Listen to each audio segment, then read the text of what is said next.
think we know the story of Jonah. A guy, a boat, and a very big fish. It is one of the first Bible stories many of us ever hear. A simple tale of disobedience and second chances. But what if the story isn't really about the fish at all? What if this short, 4-chapter book is a masterclass in literary satire, designed to ask one of the most uncomfortable questions in all of Scripture? The book of Jonah isn't a simple children's story about a man who got swallowed by a whale. It is a carefully constructed narrative about a prophet who hates the outcome of his own success. He believes God is being merciful to the wrong people. The story opens with one of the most direct commands in the Bible. The message came to Jonah, son of Amittai. Arise, go to the great city, and cry out against it. Now, to understand just how jarring this command was, we need to know two things: who Jonah was and what the city was. Jonah wasn't just some random person. 2 Kings 14:25 tells us he was a real historical prophet. He ministered in the northern kingdom of Israel during the reign of Jeroboam II in the 8th century BC. This was a time of nationalistic pride and prosperity for Israel. And Nineveh? Nineveh was the capital of Assyria, the brutal, violent superpower that was Israel's most hated and feared enemy. The Assyrians were infamous for their cruelty, their policies of torture and mass deportation. To an Israelite, Nineveh was the definition of evil. So when God tells Jonah to go preach to them, it's like asking a soldier to go offer a peace treaty to the very people who have sworn to destroy his family. Jonah's response is immediate. He runs. But notice the direction. God says, go east to Nineveh. Jonah goes west to Tarshish. What was likely the farthest known point in the opposite direction, probably in modern-day Spain. He's not just disobeying, he's running as far away from God's will as humanly possible. And this is where the literary design of the book starts to come alive. The Hebrew text uses the word yarad, meaning to go down, over and over. Jonah goes down to the port. He goes down into the ship.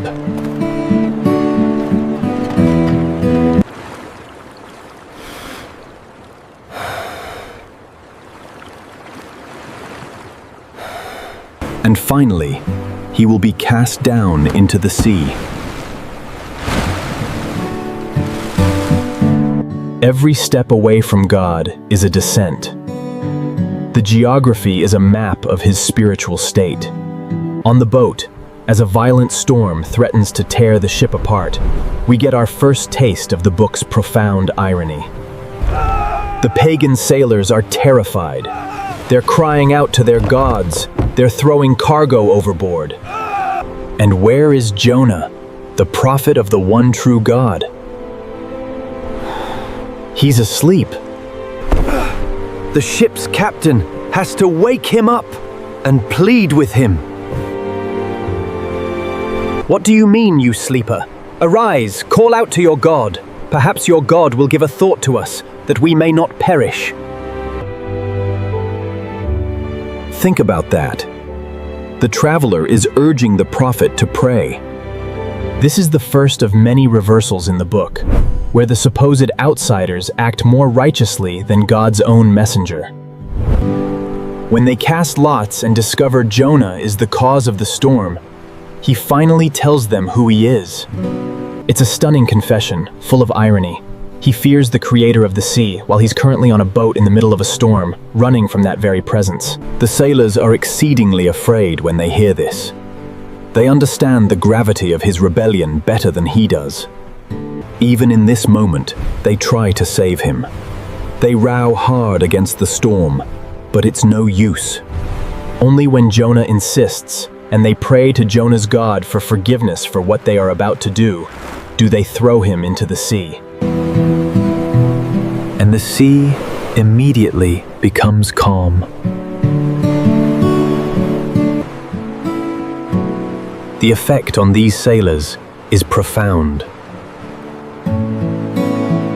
The reluctant missionary, in his act of rebellion, accidentally converts an entire ship of pagan sailors. This is where the story usually gets famous.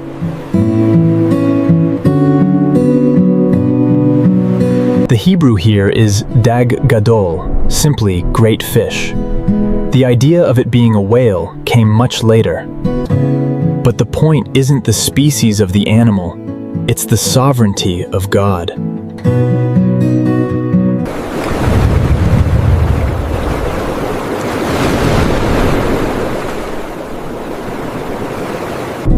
Inside the fish, Jonah prays. Chapter 2 is a beautiful psalm, stitched together from lines and themes found throughout the book of Psalms. He praises God for his deliverance.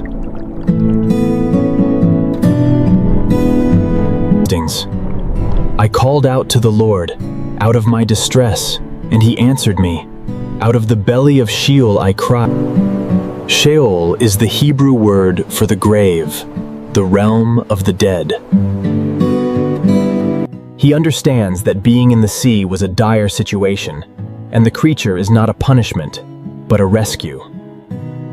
His prayer ends with a powerful declaration: salvation belongs to the Lord. It's the theological center of the book.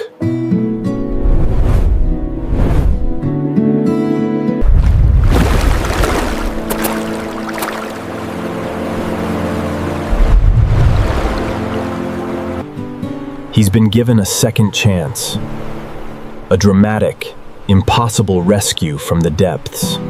This is where, if the book of Jonah were a normal story, you'd expect a transformation.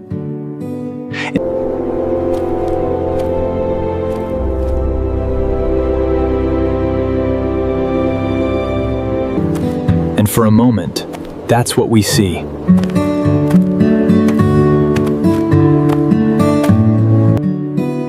The word of the Lord comes to Jonah a second time with the exact same command.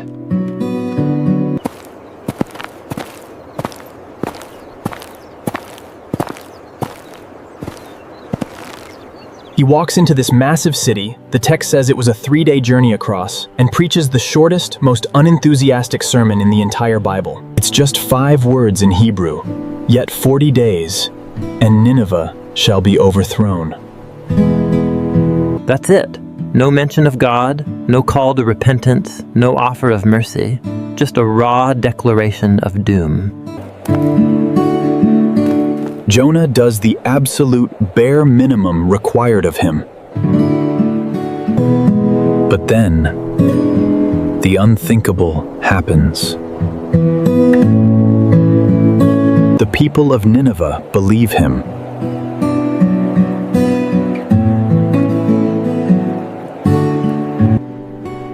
From the king on his throne to the lowest of his subjects, they declare a fast. They put on sackcloth, the ancient symbol of mourning and repentance. The king issues a decree, commanding everyone, even the animals, to turn from their evil ways and from the violence in their hands. He says, who knows? God may turn and relent and turn from his fierce anger, so that we may not perish. And here, the Bible uses a fascinating Hebrew wordplay. The wickedness of Nineveh was described as ra'ah in chapter 1. Jonah's message warns of a coming disaster, also from the root word ra'ah. Now, the king calls the people to turn from their evil way, their ra'ah. vessel. And what does God do? Jonah 3:10 says, when God saw what they did, how they turned from their evil way, He saw them turn from their ra'ah, so He turned from the ra'ah He had planned.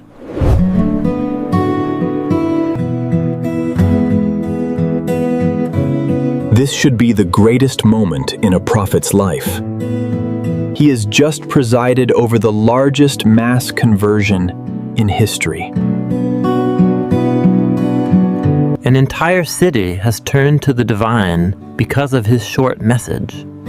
This is victory, right? Not for Jonah.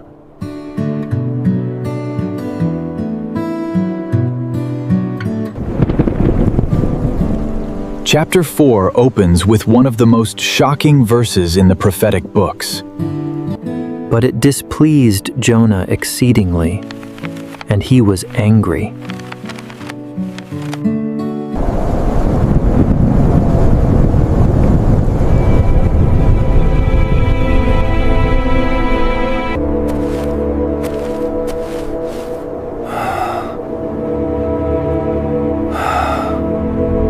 And now, finally, we get the real reason he ran away in the first place. I knew that you are a gracious God and merciful, slow to anger and abounding in steadfast love. Offense. This is incredible. Jonah is quoting directly from Exodus 34, 6 through 7, one of the most central declarations.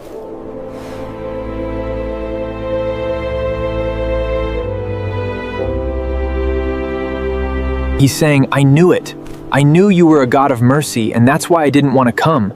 I knew you'd forgive my enemies, and I couldn't stand it. He would rather die than see his enemies saved.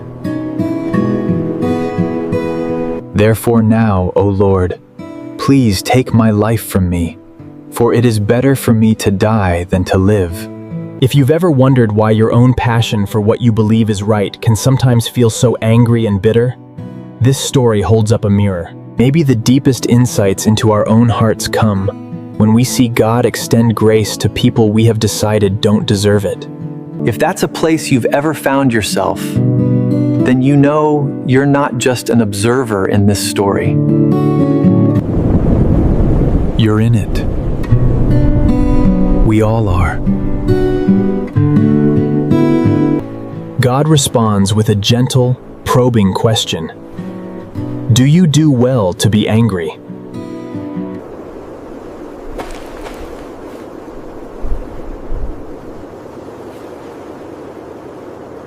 He just storms out of the city, builds a little shelter, and sits there waiting, hoping that maybe God will change his mind and destroy the city after all. And this is where God sets up one final object lesson. He causes a plant to grow up overnight to give Jonah shade from the sun, and Jonah is exceedingly glad for the plant. But the next day, God sends a worm to attack the plant, and it withers. Then he sends a scorching east wind and a hot sun, and Jonah, miserable and sunburnt, again says. God asks him the same question again, but this time with a twist. Do you do well to be angry for the plant? And Jonah lashes out. Yes, I do well to be angry, angry enough to die. Then comes the final, devastating, unanswerable question from God that ends the book. You pity the plant, for which you did not labor, nor did you make it grow, which came into being in a night and perished in a night.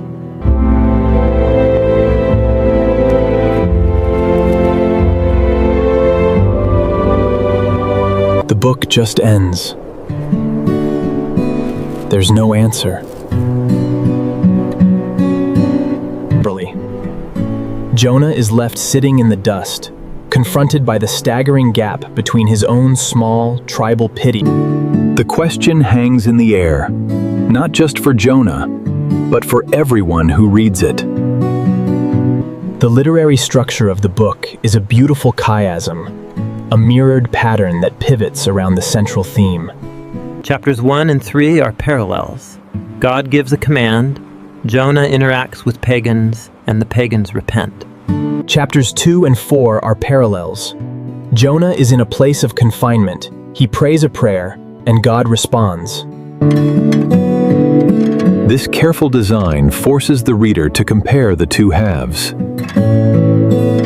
To see the sailors who fear God and the Ninevites who repent, and to contrast them with the prophet who knows God's character but resents it.